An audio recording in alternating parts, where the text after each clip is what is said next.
Hey guys, what's up? It's Kathy and I'm back with another process video, this time for JustNick cut file shop, and the link will be in the description below.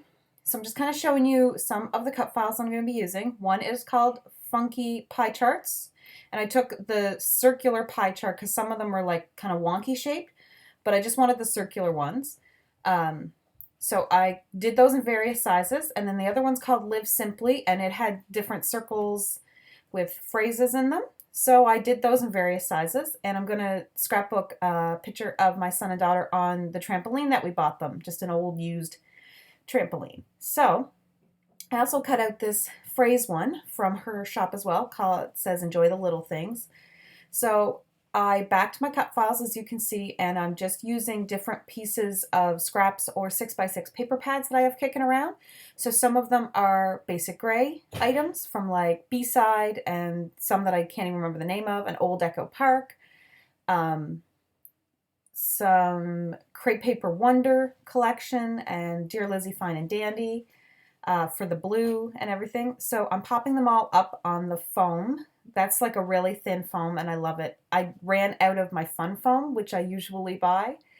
So I have to use this stuff, but that's okay because I really love this because it's adhesive. So my whole idea is to just kind of use all the circles to kind of just be fun and lots of motion. And originally I was like, okay, well then I'm going to prop the photo on top of everything. And then I actually decided I kind of liked it when the photo was underneath everything and the circles were kind of going over top of the photo. I don't know why I liked it that way. Normally you would put the photo at you know the in the foreground, not the background, but for just for this purpose I really liked it like that. So I'm just going to back my photo with a few papers that I've got kicking around left over from backing them.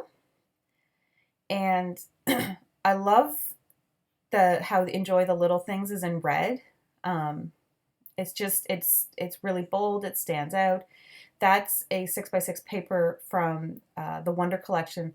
And my advice, if you're going to print or cut something like that, is to do it on a 6x6 paper or a very basic small pattern, because if not, the words like enjoy and little and stuff, it'll get really lost in a big pattern. So if you cut it on a smaller pattern, it won't get as lost. There's just little plus signs on that pattern. I'm kind of watching this now as I'm recording, and I really like how it turned out. This is so unusual for me because I do very little embellishing on top of this because the circles pretty much embellish the layout. I don't really need to do much, and there's phrases there, so I don't need to add a whole lot of phrase stickers or anything like that. I'm using my Tombow to glue that down. I still haven't purchased a fine liner bottle. It's on my list of things to purchase, though, or things to ask for Christmas from someone else. So anyway, so I'm gonna fiddle around with where I'm gonna put those other circles. But I don't want to like block any white space or trap any white space, as they say, and I don't want them to be parallel to each other. I want them to be off center a little. So that gets a little tricky because lots of the spaces that I want to put them would either be blocking, like, see how I had to put that one right to the photo? It's because if I put it up any further, I was going to trap white space between the three circles in the photo, and I hate that. It's just kind of like one of those design principles, like don't trap white space. So anyway, and see, I'm having difficulty now because where I want to put the Live Simply, it would be completely parallel. It would be on the same line as the Dream Big, and that bothers me because it's just too, I don't know, too even then. I know that's really weird sounding. So I put it down there, and that allows me to put a little embellishment cluster up at the top left, which I enjoy. So there we go. So I'm showing you, I'm going to take that apart and use the other adventure somewhere else. But this is some chipboard from Crepe Paper Journey, which was like a year or two ago, and the new Cool Kid collection. I bought 2 packages of the chipboard because I have 2 boys and I just wanted lots of the chipboard. Because we tend to get a lot of girl stuff in kits and different things like that, and that seems to be a bit more abundant. So when I get a chance to get boy stuff or more masculine stuff or less feminine stuff, I guess, um, I jump at it because, you know, I need more of that in my stash.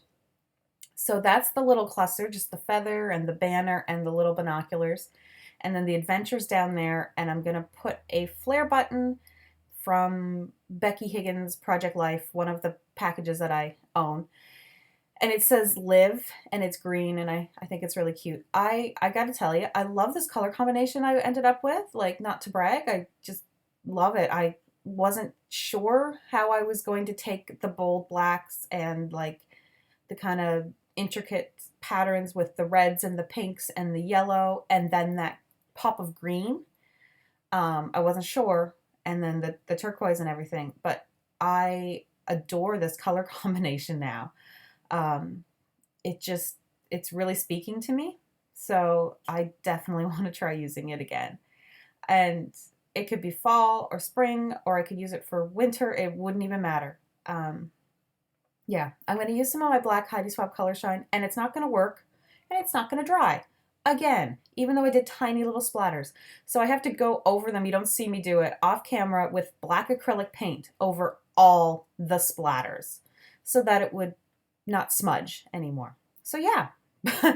Anyway, but that's it. This was a really quick layout because I'm just using cut files. It's a great way to make a big, bold layout. Yeah. Anyway, so thanks for watching, guys, and pictures are coming up.